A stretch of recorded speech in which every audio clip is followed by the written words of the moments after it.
Good morning. Good morning, Zen. How are you today? Fine, and you? All right. Gabby? I have 14 weeks left, and I'm just overwhelmed. Meet 18-year-old Gabrielle, resident of the Willow Lane Transition House in Columbia, South Carolina. It's a transition house to transition you back into your community when you get ready to go home. Miss Bacon, you have anything this morning? And it's just a great program. Your own little house behind the fence. Gabrielle's little house is in a prison, part of the South Carolina Department of Juvenile Justice. But Gabrielle is not treated like your average juvenile offender. Her bedroom is not your average prison cell. And every morning, she meets with her housemates and a corrections officer to talk about how she's feeling. And I can't wait to get mail from my mother. The Transition House is one of a myriad of programs at the department that have considerably cut the repeat offender rate among juveniles in South Carolina in recent years. All right, girls. You fix your shirt over there. These are South Carolina's children. These are not strangers. And we are basically their last shot if we're going to turn them around. It didn't used to be this way. South Carolina's juvenile detention system once had some of the worst conditions in the nation. And now, because of the stagnant economy, the system's successful reforms are being eroded, and some fear we're already backsliding toward the bad old days. 6 years ago, when I was tapped to come here, we had been in a federal lawsuit for 12 years that says that our treatment of the kids was unconstitutionally deficient. The class action lawsuit described prison conditions that were unsafe, unsanitary, and extremely overcrowded. I actually came because I thought I was going to be able to, save all the children.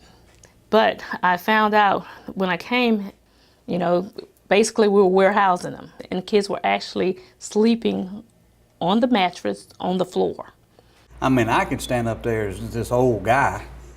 As a former family court judge, William Byers was reluctant to send juveniles into a system he knew was broken. Then, in 2003, he was put in charge of fixing it. If you raise a child in a prison, you're probably raising a convict. So we have to give these kids as much normalcy as we can, so when they go back out in the community, they know how to act in a normal manner. Under his watch and reforms, the population at South Carolina's primary juvenile lockup facility has dropped from over 1,000 to less than 400 today. Now, instead of sending juveniles behind the fence, they are sent to wilderness camps, group homes, and after-school programs. Next word is making a commitment, keeping your word.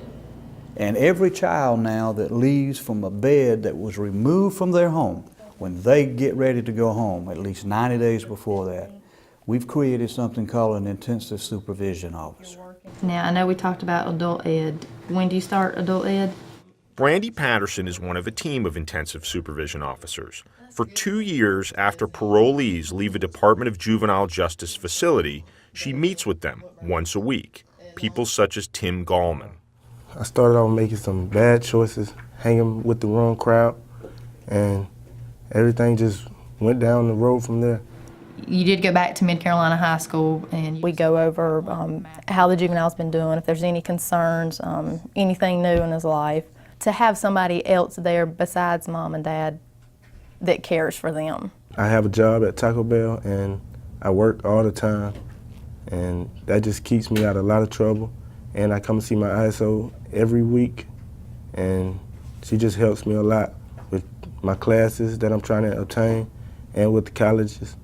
A recent study found that the recidivism rate for juveniles dropped from 1 in 5 to almost 1 in 10 for youth monitored by supervision officers like Patterson. And I think you're going to be fine. You're one of the success stories, so I don't feel like I'm going to have to worry about you once you're released from parole. The challenge now is, because of all the problems, financial problems, many of those supporting structures we've had to do away with. The global economic recession is undermining the success story in South Carolina. Over the past year, budget problems have led the state to slash funding for its juvenile justice system, forcing hundreds of layoffs, scrapping their juvenile employment program, and cutting government support for teen after-school centers. All that, while many teens leaving the system join the crowded ranks of the jobless in a state with 11.5% unemployment. As our economic resources decline, we're going out and asking the public to come in. To help keep South Carolina's innovative approach to juvenile justice operating, the people of Columbia have dipped into their own dwindling bank accounts, donating $3 million to help build a new visitation facility at the prison. Churches and community groups have also stepped in to keep after-school programs running. I'm going to Massachusetts so I can start all over. I'm going to college. I want to go to college to work with children or in the health field. And I plan to be successful and reach all my goals. I hope we never, ever get to a point where we have to start cutting a lot of programs where we would have to start warehousing kids again. I would just hate for it to have to go back to where it was before.